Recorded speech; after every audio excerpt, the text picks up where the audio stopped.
It's Tuesday, it's 12:15 and we're live in Westminster.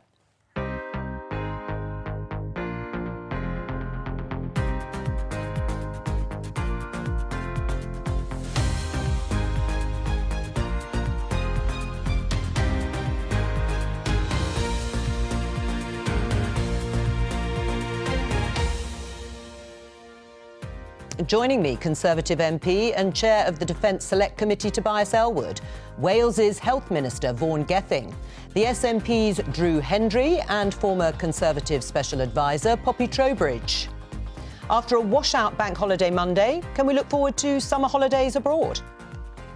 It's right that we only reopen travel overseas when we know it's safe, when we know that we're not going to end up re-importing the virus. On Thursday, there are elections everywhere of almost every type. We have the lowdown. I do take full responsibility for these elections, just as I take full responsibility for everything the Labour Party does under my leadership. Remember this? We will fix the crisis in social care once and for all with a clear plan we have prepared. It's now 2 years on. Will Boris Johnson delay reforming social care again? Also, I believe that it's important to hear young people's voices because it's their future that affects them. 16 and 17-year-olds in England can't vote on Thursday, but those in Scotland and Wales can. Should this change? Let's start with the news that we'll hear more from the UK government and plans for summer holidays later this week, with a traffic light system expected for different countries. The Prime Minister has indicated that some sort of international travel will open up in some way. Let's take a look at some of the front pages which are covering it. The Daily Mirror has "Wish you, EU, were here holes boost for Brits." Then The Guardian has this headline: EU to open up to vaccinated Britons as UK urges caution, and this in the Daily Mail.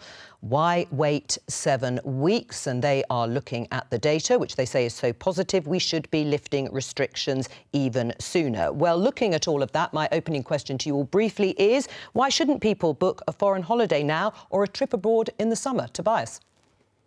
Well, we've got to remember that we're in a unique situation here in the UK. The R rating is falling. The vaccine rollout has been absolutely incredible, one of the best in the world, and that allows us to dare to contemplate relaxing the rules. But just look over your shoulder. It's what's happening in India, indeed in Germany and France, where they've got another lockdown as well. What we don't want to do is undo all that good effort that we've had over the last number of months, simply to open up our doors and see another variation of the pandemic come to the UK. So we need to be cautious as we take these next steps. Right, Vaughan, why shouldn't people consider booking a foreign holiday now? Because of the data that Tobias has said, and the EU signalling it will welcome vaccinated Britons and tourists from countries with low rates of infection. Well, the reality is that we know last summer we re-imported coronavirus into all parts of the UK with foreign travel. And I feel really sorry for people who haven't been able to go away. I love travelling too. But the risks are not just about COVID case rates increasing again, but actually the new variants of coronavirus that are circulating in Europe and other parts of the world, and those may potentially escape the vaccination response.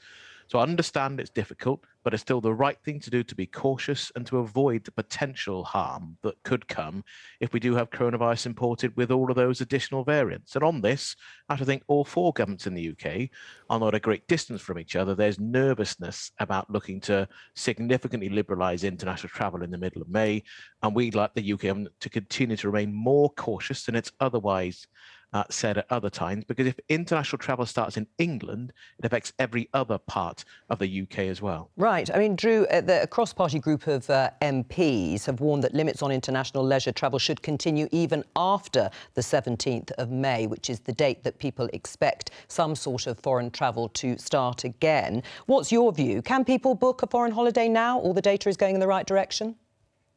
Well, I think the first thing to say is that international travel isn't only about holidays. A lot of families have been separated by this coronavirus pandemic, and you have to feel for them. But I think, and it is a very big but, we have to be very careful, very cautious. We don't want to import the virus, as happened last year when there weren't enough restrictions on international travel. So I think now that we're returning to some freedoms, that we're starting to get back to some semblance of normal, the last thing that we would want to do is put all of that at risk by making rash decisions over international travel at this time. And of course, there is an argument to say that there should be further restrictions on those countries where there are real dangers of importing different variants that we don't know how we'll react with vaccines into the future. Right. I mean, Poppy, is the UK government being too cautious, as the front page of the Mail suggests, when it comes to foreign travel, particularly, as Drew said, you know, families have been separated now for over a year? My family is one of those families, and there are lots of situations that fall in the grey area in between. Business trips that may not be absolutely necessary, but would be helpful or important. And for that reason, and the family reason, and for the sake that we are an island nation economy, I do think we need to move very surely towards more open travel. That means restrictions, but it means really clearly set out guidelines about how to proceed through that process safely. My worry is that we're going to have a lot of up and down, Joe, a lot of volatility, and we're going to see real inequality in terms of what they pay for flights, for example, what they pay for COVID protections, and also in terms of time. If you have a job that only gives you a couple of days off at a certain time, you could be in that group that get hit with those really sky-high prices. So we need actually to move towards a system that is probably going to cost us a bit, but has those costs contained and is very, very transparent, because we have to get moving again. Are you minded to book a trip abroad, Poppy? Yes, I am. And actually, I'm minded to go to a place that has even stronger restrictions than the UK, which is Canada, where my family live. And we've agreed to aim for the end of the summer, but be prepared to take a loss. And I think that that's where I need to be able to see clarity on what those costs and quarantine restrictions would be. And I'm sure many people feel that way. All right. Well, it won't have escaped viewers' notice, I hope, if they're regular viewers of Politics Live, that local elections and elections across the UK are happening on Thursday, known as Super Thursday elections. Political correspondent Ben Wright is here to take us through it. And, of course, there are about 5,000 council seats up for grabs. We've got parliamentary elections in Scotland and Wales, mayoral elections, police and crime commissioners, and the Hartlepool by-election. I've left you nothing to say, have I? No, you've taken all my lines, Joe. I've taken them all. So high stakes for all the parties. It's a huge crop of elections, the biggest set of elections clearly since the general election in 2019. And there are even more happening on Thursday because of elections that have been postponed from last year. So, you know, elections that were meant to take place in 2020, like the London Mayor, some Metro Mayor elections, I think some local council elections in England, all those have been shifted to Thursday as well. So it's a massive set of elections. National elections, of course, in Scotland and Wales, they're crucial. You know, I think it's the 6th set of parliamentary elections in Scotland since devolution in 1999. SNP hoping for a majority, potentially huge implications for the UK if they get one, and we start down the path of at least the SNP asking for another referendum. So I think we'll all be talking about Scotland potentially by the weekend. Wales, again, all 60 members of the Senedd are up for election there. Local elections across England, Metro mayors, directly elected mayors, police and crime commissioner elections in England and Wales.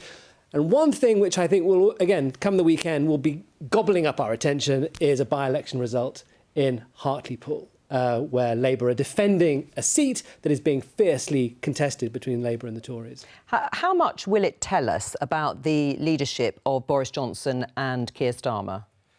Well, I mean, the backdrop to these elections, of course, is the fact they're happening with Brexit complete, in the aftermath, it looks, of a pandemic. And for Keir Starmer, it's his first proper electoral test since becoming Labour leader. I think for him, it's a big set of elections, and he was conceding that this morning. He accepted that he would be judged on how the party does. And I think really it is that Hartlepool by-election. This is a seat that Labour has held since it was created in 1974. It's up in the northeast of England, where, you know, the story of the last general election, one of the stories was the collapse of the so-called Red Wall. If, and it's a big, big if, the Tories take that seat, I think there will be a lot of questions asked about whether Keir Starmer has put Labour back on some sort of footing that will mean electoral success further down the line. That's why I think that is becoming a really crucial test for him and what the party's appeal is in a part of the country that used to be Labour's heartlands. Right. I mean, of course, they will argue, won't they, Labour to some extent, that there hasn't perhaps been enough time. There will be a bit of this expectation management that all the parties indulge in the few days leading up to elections. Yes, and both are playing down their prospects of holding Hartlepool. But it's clear, Boris Johnson, I think, has been to Hartlepool 3 times during this contest. This is a seat that Labour desperately wants to hold on to. But, as Keir Starmer tries to, bring Labour out of the Corbyn years and what was a dreadful result for them in 2019, he's looking for proof that he's on the right sort of track. This morning he was talking about, echoing some of the scale of borrowing and spending that Joe Biden has done in the United States. He talked about 5 big priorities, including preventive public services, new opportunities for young people. He's hoping that some of this is cutting through, and Hartlepool will be one of the tests on Thursday. Right. Well, Poppy, you're a keen observer of these sorts of things. It's not actually unexpected, is it, to see the management of expectations by particularly the main parties? No, and the simple thing to do is keep it restrained and aim to surprise to the upside. I mean, if you ask David Cameron or Theresa May or Hillary Clinton, they all perhaps took certain things for granted. Hillary Clinton took Wisconsin and Michigan for granted. She lost both of those. We were all there for the 2017 election, and we all know how Brexit surprised many people. So you're seeing both leaders do the same thing, try to manage expectations down and surprise to the upside. Amanda Milling, who's the chairwoman of the Conservative Party, and the Prime Minister himself, in fact, were trying to say that, they don't take votes for granted and they're going to fight for the seat and it's going to be tough. Keir Starmer's trying to do the same thing, measure expectations down. It'll be harder for him to big up a win because it would be scraping by should he get that result, should that surprise, and then the Conservatives get to run away with it. So it's less about managing into the vote, but it's about what they do coming out of it should the reverse be the case. All right, and that is all happening, of course, on Thursday. For a roundup of everything you need to know about the elections, use our simple guide, where you can find information on who is being elected and what the elections mean for you. Find it on our website or use the BBC News app. There it is. Now, let's move on to something else. Remember this?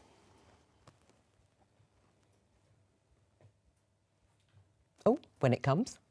I hope you'll be able to... Good afternoon, and welcome back to Downing Street for an update on coronavirus. I'll start today, as I always do, by updating you on some of the key statistics in relation to COVID-19. I thought I'd begin this afternoon by providing some information about how the virus is proceeding within and across Wales. Recent outbreaks of infection are growing at an accelerated rate in certain areas. Now, that was, of course, Boris Johnson, Nicola Sturgeon, Mark Drakeford and Arlene Foster speaking at their respective coronavirus press conferences. Let's talk more generally about how governments across the UK have handled the coronavirus pandemic. Can I start with you, Drew? Boris Johnson says that when you look at, for example, British research into drugs and vaccines, the British Army, the NHS, the borrowing power of the Treasury and the UK's vaccine procurement programme, that shows the unions help Scotland tackle coronavirus. Do you agree? Well, those are the kinds of things you would expect a government to do. And as Scottish people pay their taxes into the UK Treasury as well, I would expect all of these resources to be used in the same way. The vaccine rollout in Scotland, of course, has been carried out entirely by the NHS in Scotland and other staff members here who helped with some of the army, but it's gone fantastically well. And we're very pleased that that's been the case. But but you accept, this shouldn't be something. Shouldn't be something that's just an exception. I would want any government anywhere to take these kinds of actions. Yes, but it's more a comparison between being an independent country and part of the union. You accept that buying the vaccines, negotiating the contracts was done at a UK level. That wasn't a power that was devolved to Nicola Sturgeon. Exactly.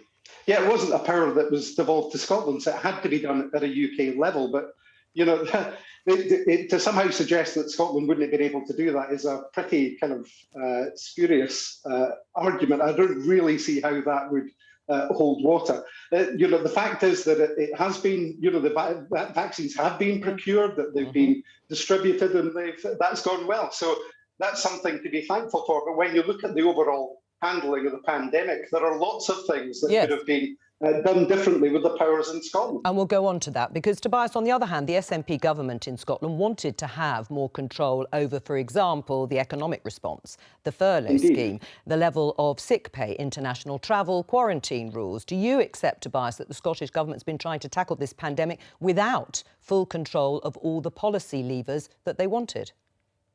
Yeah, and you touch on the big challenge that any government faces is what happens nationally or centrally, and then what is devolved down to other levels. Can I just join Drew in commending the work of the armed forces and what they've done and continue to do? I don't think they've been used a lot. The one department that actually does prepare for emergencies and strategic thinking is the MOD, and we didn't use them enough. But just stepping back at this, we talk about a warlike footing when it comes to this pandemic, and in practice that means improved command and control, simple decision-making structures, and improved situational awareness, and above all, clear messaging. And you began this clip by showing how the messaging was changing up and down the country. Clearly, some things are done well from the centre. So PPE procurement absolutely makes sense. But also, because of our structures that we have, operational delivery makes sense to actually bestow that down to those levels. So resilient structures, the emergency response, the four nations, NHS England, taking responsibility for that. But the messaging was confusing and indeed messy. The first lockdown, those rules were very, very simple, but then each nation pursued their own systems, their own levels, their own tiering structures, which became all the more complicated for you, the national media, to actually explain each time of these four types. So we should have a nationally agreed approach, but with a simpler structure to be implemented locally. All right, Vaughan, you've been responsible for delivering the coronavirus response in Wales. In terms of the powers that are devolved to you, do you think Wales has, though, also benefited from, as we're now talking about, taking part in the UK's vaccine procurement programme? Well, look, I think that the procurement of the vaccines is one of the areas where the UK government do deserve some credit. I think in other areas of pandemic management, that's rather more difficult. And of course, as you've heard, we're responsible for delivery of the vaccination programme. So we've had to go out and do that and deliver. In the first few weeks, we received a lot of criticism for our approach. We've now got the fastest moving vaccination programme within the UK. The challenge on messaging that Tobias was talking about actually requires all four governments to talk with each other. And that's where there's been a lack of engagement from the heart of the UK government. The Prime Minister hasn't met the First Minister of Scotland, Wales and Northern Ireland on a regular basis for months and months. And actually, even where the four governments of the UK have disagreed, we've been much better off when we're having a grown-up and constructive conversation about that. And we would be in a better position to both explain where there are similarities as well as where there are differences if that engagement had been different. So that is a point of disappointment. Yeah, well, you were all nodding in agreement. It's a matter of fact. Yeah, well, you were all nodding in agreement to that, including you, Tobias, even though obviously Vaughan was criticised. I think it's more complicated than that. There were occasions, and I can remember a few, and I'm sure you can, Joe, as well, where the Prime Minister is going to give a statement at 5 p.m. and address the nation. And quickly we see Nicola Sturgeon jumping in there, rolling out some new data which applies to the entire country. So politics did play in this. And I'm afraid there was a breakdown of trust in the coordination of the messaging, which simply didn't help. And that confused the people that needed it most. And that's the general population. Well, Drew, that was true, wasn't it? People in Scotland know that Nicola Sturgeon was doing these briefings virtually every day, particularly during the most devastating part of the pandemic. She was front and centre doing these things every day, updating people transparently, being that leader that was in touch and speaking to people all the time. So it was just a matter of fact that she was doing this every day. The fact that the UK government and Boris Johnson were doing it sporadically is not the fault of Nicola Sturgeon, who was keeping people informed and trying to make sure the message was consistent and that people did know what to do. And I think people in Scotland have reacted to that very well, and that's why you see our approval ratings so high throughout this pandemic, because they've appreciated that transparency. But to try and say that she was somehow playing politics, when in fact what she was doing was playing straight with the people of Scotland is really quite beneath you, Tobias. Right. Well, on that point, let's look at the outcomes and what they have been, rather tragically, of course, for everybody in terms of the deaths that have happened around the UK. As you know, the Office for National Statistics and other experts have said the most accurate way to compare different countries is to look at whether the overall death rate is higher than it normally is on average. We call it excess deaths. This is the graph that our viewers can see. I'll take our guests through it. This was a big report that they published. Poland has seen the biggest jump in its average death rate, excess death, an increase of nearly 12%, followed by a whole list of other European countries. England is in 7th place with a death rate increase of 7.8%.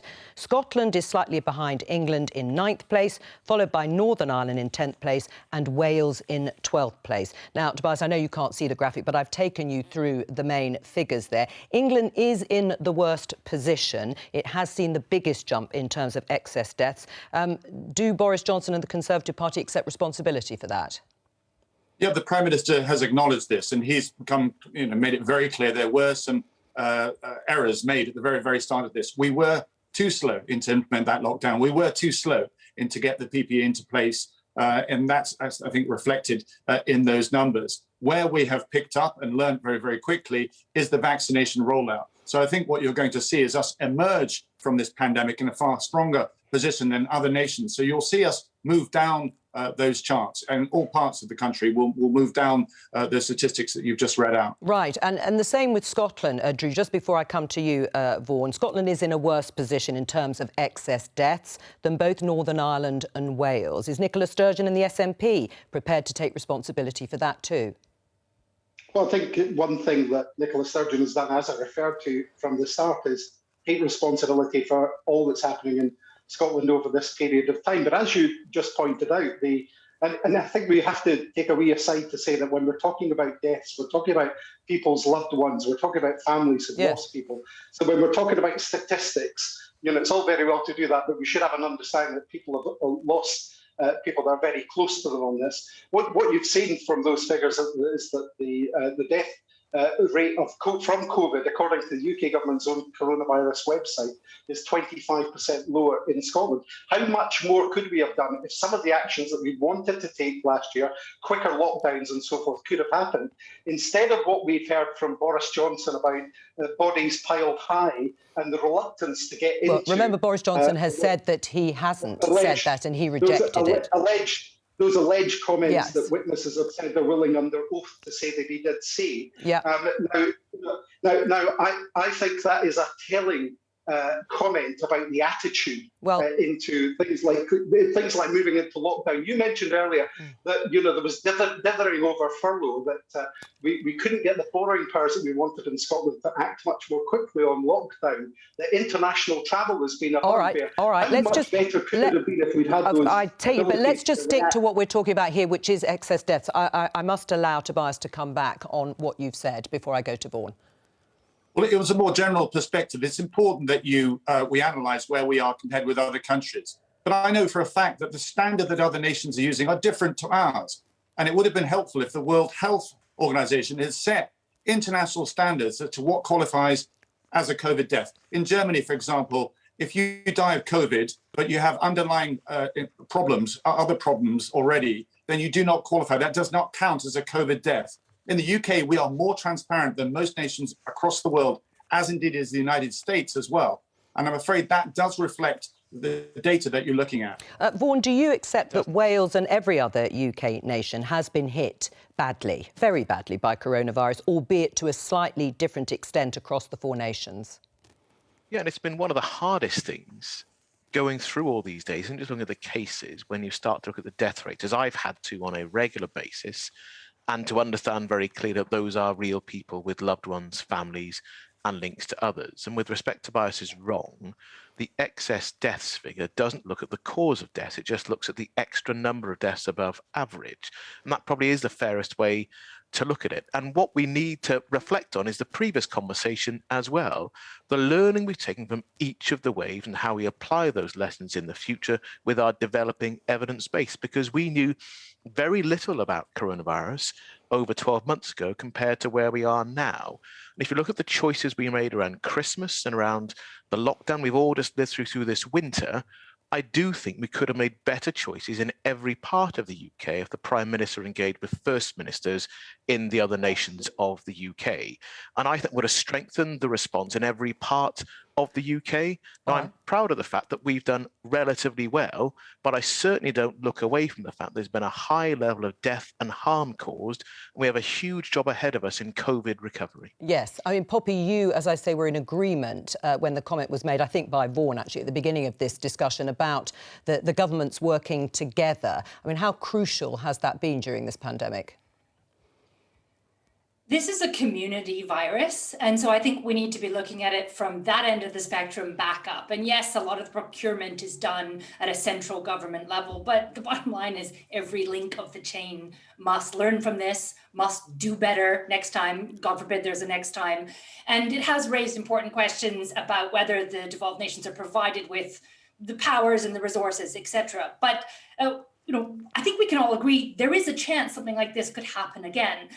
We need to strengthen this system, and we need to remember that the ultimate victim in this are communities. And I do believe that people rely on their local communities for administration in these kinds of crises and information. And so I really think that's sort of where we need to be pumping all of our resources and not playing politics on the central government level, on the supranational level. All right, well, let's move on to something else, an issue that has taxed successive governments, and that's the issue of social care. I mean, it's been a very difficult year for care homes and their families and relatives in those homes.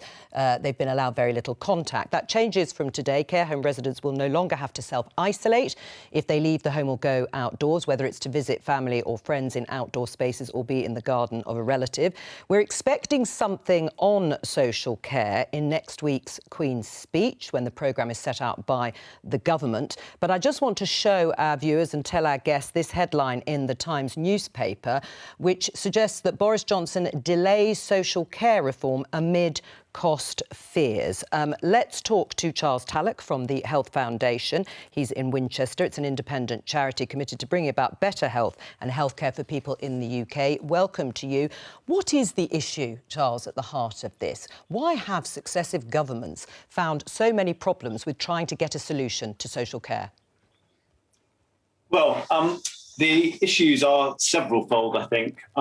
There's obviously the issue which is often discussed, which is people needing to sell their homes to pay for care. But there is obviously also a long-standing issue of underfunding of care. So last year, 2019-20, funding for social care was, in real terms, was pretty much exactly the same as it was in 2010-11. And actually, obviously the population's been getting older. It's been getting larger as well. If you adjust for that, it's about 12% less. So there is a huge problem with just underfunding of the current system. And that leads to all sorts of issues, some of which we saw during the pandemic. It really heightened the issues and the poor working conditions of the workforce and the kind of low pay they get. Right. That's the issue of over general funding. But can I come on to the second issue, which I think is the one which people often talk about, which is the social care system, unlike the NHS, even though those two systems need to work very closely together, is a means-tested system. What that means is that if you have assets of more than about £23,000, you will need to pay for your own care. And what that means in extremis is if you go into a care home, you will probably need to sell your house to pay for care. That really creates a problem of unfairness. And it's often talked about, isn't it, that people with cancer get their care free on the NHS. If you have dementia, you will have to pay for your care. And that leads to enormous costs. So the Dilnot Commission said, even back in 2010, 10% of people will need to pay £100,000 more for their care out of their own pockets. That in other areas, we can insure against those costs. We wouldn't expose ourselves to that kind of uncertainty. In social care, there is no way we can do that. There is no private insurance market, and there is no prospect of there ever being one. That, in essence, is the problem. All right, Charles, will you stay with us while we open it up to the other guests? Tobias, 2 years ago, as we heard actually in the headlines, the Prime Minister said he had a plan prepared. Let's have a listen. And so I am announcing now on the steps of Downing Street that we will fix the crisis in social care once and for all with a clear plan we have prepared to give every older person the dignity and security they deserve. Where is that plan, Tobias? Well, like so much of government work that was portrayed back in the 2019 election manifesto wasn't able to come to fruition because of the pandemic. You're absolutely right. This was a key plank of the Conservative election manifesto. It's long overdue, as will just be reported. We have an elderly population. It's growing. Different ways of us living longer as well. But successive governments have been in denial about what to do. And the Prime Minister was very, very keen to respond to Sir Andrew Dilnot's report that made it very, very clear that social care was unaffordable. And the Prime Minister wanted to look at ways of making sure that we could cap the actual care costs themselves for any individual to around £45,000. I understand that there are still talks between number 10 and number 11. It will be commented in the Queen's speech, but to the extent in which we'll be able to roll out the original plans as we earmarked in 2019, we'll have to wait and see. OK. I mean, Poppy, you used to work in the Treasury. Is it about cost, pure and simple?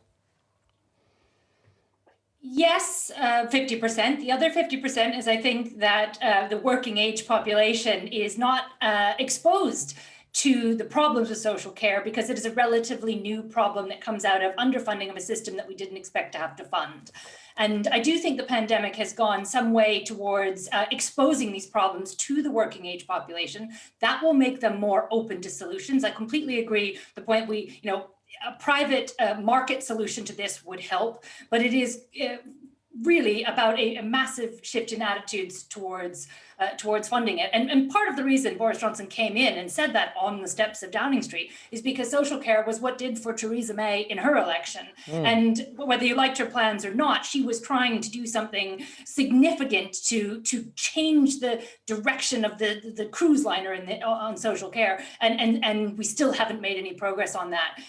But I think it's about everyday attitudes of the working age population who need to take this into account as they plan for a full life that now lasts 20 years longer than they might have expected it to. Right. Are you worried, Tobias, that it's going to be delayed again, whatever plans there are may or may not exist? Well, let's see how discussions between number 10 and number 11 go. But as I say, the Prime Minister is very keen to move forward on this, but we are subject to the enormous fiscal pressures that this pandemic has caused in every single department, the Ministry of Defence, for example, as well. But absolutely, this is an enduring concern that the Prime Minister wants to address. Let's see what happens next week in the Queen's speech. Vaughan, do you accept that this is a very complicated and difficult issue to make fair and affordable?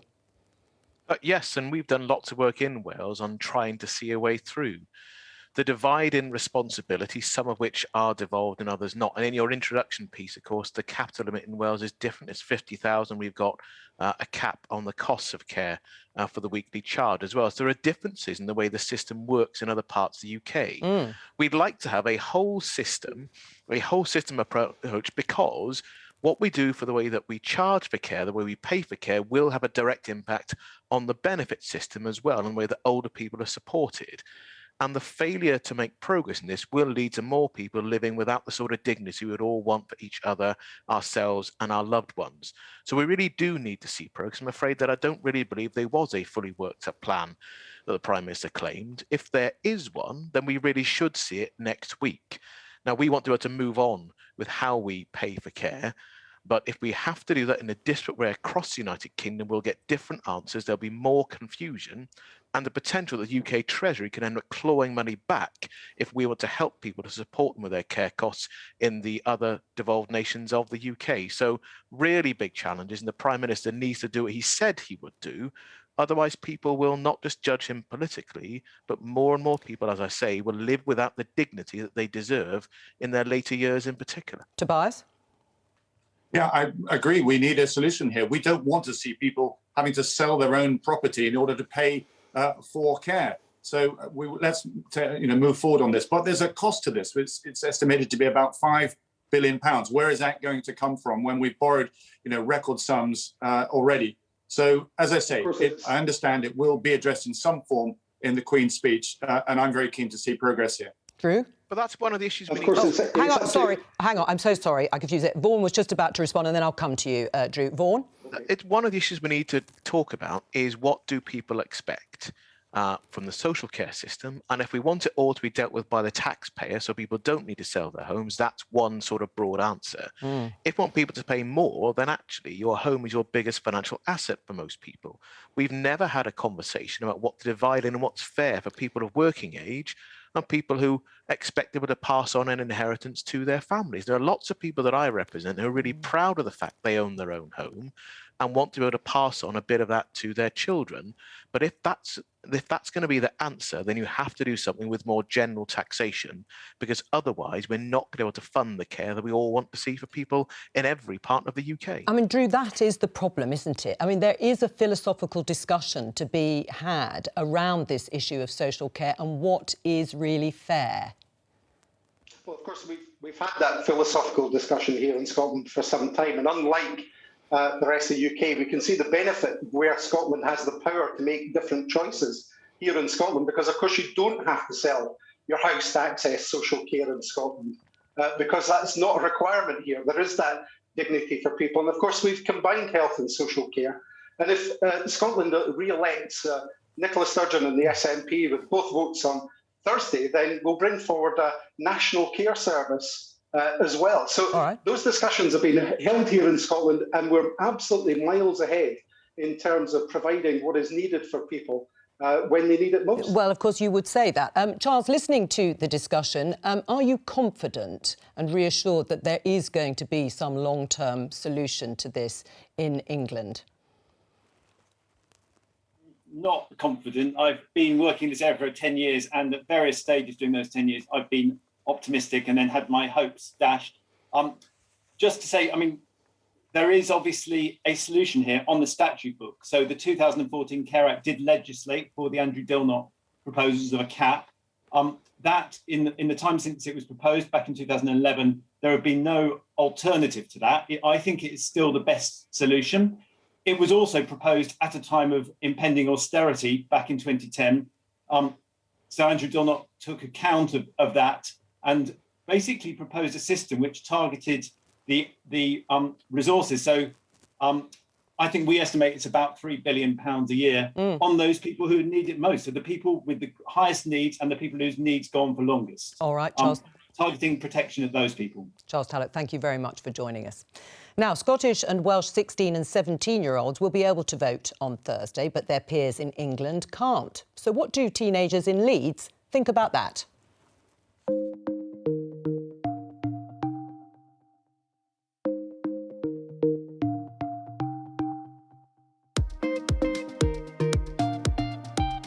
My name is Henry. My name is Claire. My name's Alex. Fergus. Carmela. Jay. Mariam. I'm 16 years old. I'm 17. I'm 16. I'm 17 years old. And if I could vote, I would.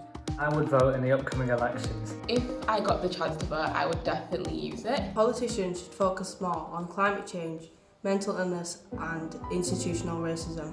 I'd like to see a lot more talk on issues to do with LGBTQ plus identities. I believe that they need a lot more support, and the education needs to be much better. When we look at the Me Too movement and we look at sexual assault and harassment, there's a premise that it's the girls' fault and that boys will be boys. And I think that local councils really need to tackle this issue and give more education in schools and to the public. Issues that matter to me the most is mental health, climate change, poverty and homelessness. I believe that music venues and theatres should all be funded better, considering how much people use these and how much people enjoy them as well. Mental health, climate change and university fees are very important to young people. I would also vote on issues regarding the creative arts in schools, as I believe they're heavily underfunded.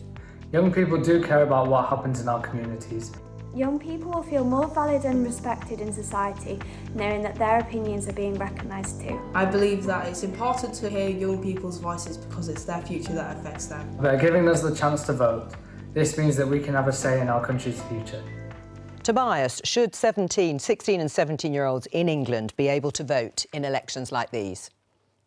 Yes, they should. I very much support this move. In Scotland and Wales, they're there already. Other countries around the world are moving that way. Brazil, Austria, Malta, Germany is getting there too. It comes up at every election. When you visit schools, you can get married at 16, but you're not trusted to vote. And studies shows that 16 to 17-year-old age group are actually curious. They're enthusiastic, more so than their 18 to 25-year-old peers. So I think harnessing that enthusiasm and introducing a sense of civic duty to vote, strengthening that bond between the people and the state, I think will be a very, very positive move. Right. I predict that the UK law will change, and I would so much like my party to be the vanguard of that change and, you know, give 16-year-olds the ability to vote. OK, well, you're firmly behind it. Poppy? I think I'm a little more old-fashioned than Tobias. I think learning about trade-offs is an important skill that's required if you're participating in the political process. And I think that is something that happens in your late teenage years as you go on to further education, whether it's university or elsewhere, or into work, etc. And I think there is doesn't all have to be black or white, one side of the line. I think there is a period where you're learning about these kinds of trade-offs, which I think makes you much more able to understand the variety that's put forward in any kind of political promise or platform. So I'm not a strong advocate of reducing the age just yet. All right. Well, I'll get Drew and Vaughan to respond to that. But just before you do, I mean, there are still things you can't do at 16, 17, Vaughan. You can get married, as Tobias says, but with parental consent. You can serve in the armed forces, but with parental consent. You can't purchase alcohol or cigarettes. So justify and defend votes for 16 and 17-year-olds. Vaughan. Well, I think 16 and 17-year-olds are perfectly entitled to vote. As we've changed the law here in Wales, I think they're mature enough to vote. And the point that Poppy's just made, well, the reality is your view on the different trade-offs to life changes as your situation changes. As a single man, I had a different view on priorities to when I met my wife to when we had children. And as my jobs have changed as well. And I think 16-year-olds do understand a great deal more about life than people who are a few generations ahead of them sometimes give them credit for. And I'm looking forward to 16 and 17-year-olds voting, and I'm sure they'll vote for a range of different parties with a range of different priorities they have. And I agree with Tobias. I think the UK in its entirety is not far off from getting to vote to 16 in general elections too, and that will be a very good thing. Poppy? I mean, it's. I think back to myself at that age, and I voted at 18, and it didn't. I didn't feel the need to advocate for it earlier. I totally accept the point that this is where sort of the nations in the UK are going, and other countries as well. I'm afraid, Joe, I just don't think it's an absolutely urgent issue for the UK right now, and I do think. Again, I make the point, learning about trade-offs is an important part of that process of becoming an adult. And I think voting at 18 is part of that process, just like receiving parental consent for those big life decisions, a period of transition. I think it's important. Right. Well, Poppy's not persuaded. Drew?